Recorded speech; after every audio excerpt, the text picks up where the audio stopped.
Hi, I'm Ron Morris for Ask the Author, and today we are in Wilmington, Delaware to talk with author S.T. Phillips about his new thriller, The Dark Side of Death.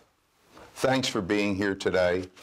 And tell us, what name do you go by? Is it S.T. or some other name? Well, Ron, first of all, I want to just say thank you so much for having me on your show today. It's quite an honor. But when I published the book, I thought, I'm going to finally get to use my name, Scott Phillips. Lo and behold, there's another author that's published by the name of Scott Phillips. So what I did was I used my initials, my first initial S, my middle initial T, and my last name, of course, Phillips. Well, let's get into the book. Tell us what The Dark Side of Death's about. Give us some clues. Well, The Dark Side of Death, as described by one of my characters in the book, is basically any death that's unnatural. You know, most of us kind of aspire to live to a ripe old age and die in our beds, but for a lot of people, unfortunately, that never happens. With my exposure to events that take place as a cop, as a police officer, you see people that have died as a result of shootings, stabbings, and all kinds of conditions when you get there. So basically, I always thought, you know, death is dark, all death is dark, but when you're a cop, you see people that have to die in ways that are not natural, and that is the dark side of death. Well, with your background and your experience and paralleling that of your book, are these experiences a combination of an individual, groups, or possibly you? Well, for Jack Dublin, it means something very different in the fact that in the story, in the book, Jack comes across a rape in progress, and he ends up shooting the rapist in self-defense because the rapist starts to attack him. And turns out the son that the kid that he kills is the son of a powerful United States senator who vows revenge. And even though Jack was exonerated of all the charges and found to be completely in the right, the senator vows that he's a rogue cop and that he's going to do anything he can to make sure that justice is served. And so therefore Jack is finding that the dark side of death is on both sides of the trigger because he shoots and kills this young man, and also now he has to face the wrath of the senator. Well, with all this adventure and intrigue, how realistic is this book? Well, unfortunately, Ron, anything and everything in this book can happen, and in fact, some of them have happened. The terrorists in this book are students that are studying right here in the United States at Georgetown University, and they're from Pakistan.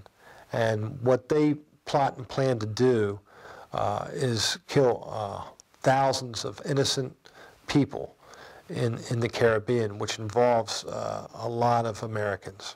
Does anyone die a dark side of death in your book?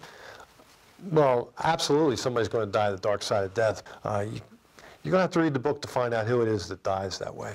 Well, throughout your book, you've covered spans the globe. You mention places locally like Washington, D.C. You talk about St. Lucia, Montserrat, but you do talk about places in Delaware. Tell us a little bit about some of those places. Well, I write about what I know and what I'm familiar with. I've been to St. Lucia, been to Montserrat, I've obviously been to Washington, D.C. But I was born and raised here in Delaware. I've been a police officer for years, and I wrote Jack Dublin so that he would have to come back to Delaware to investigate part of the, it would be part of his investigation to figure out why he got set up. And in so doing, he's going to be having Sunday or a meal at the charcoal pit. He's going to be at the Hotel de Pond. He's going to be at the Wilmington Drama League, and a lot of other sites in Delaware are going to be mentioned. You have a police background, as does Jack Dublin. Can you tell us a little bit about your background and experience? Well, currently I'm with the Newcastle County Sheriff's Office as a deputy. And I was, as I said earlier, on the Newcastle County Police.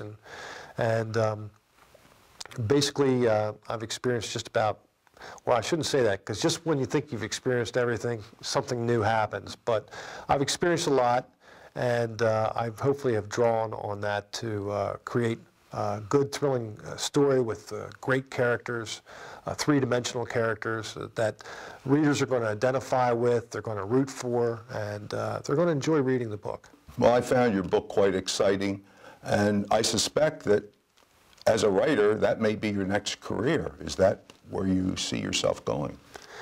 Well, Ron, I hope so. It took me 4 years to write this book. Of course, if you ask my wife, it took me 10 years. But, when you have to write part-time and you can't totally focus each and every day on writing, I mean, I'm with the sheriff's office, and I also took on another job where I transport people back and forth to the airport with Delaware Express, because I enjoy being around people and I enjoy drawing on everybody's backgrounds. Everybody has a story to tell, and I use that certainly in my books. But it doesn't really lend much time to writing full-time, and I have probably about 7 books outlined that I'd like to really write. Wonderful. Scott, before we close today, let me just ask you a question. With the parallels of your experience and your career and Jack Dublin's, could Jack Dublin be Scott Phillips? Well, I'm Irish like Jack Dublin, but I'm not Jack Dublin, but I know who he is. Well, great, Scott. Thank you very much today. And we appreciate your time. The Dark Side of Death is now available at Amazon. Do you have a website? Yes, I do. The website is www.stphillips.net. Thank you very much, Scott. And I highly recommend The Dark Side of Death. You can purchase it at Amazon.com or iBooks. Thank you. Scott, thank you very much.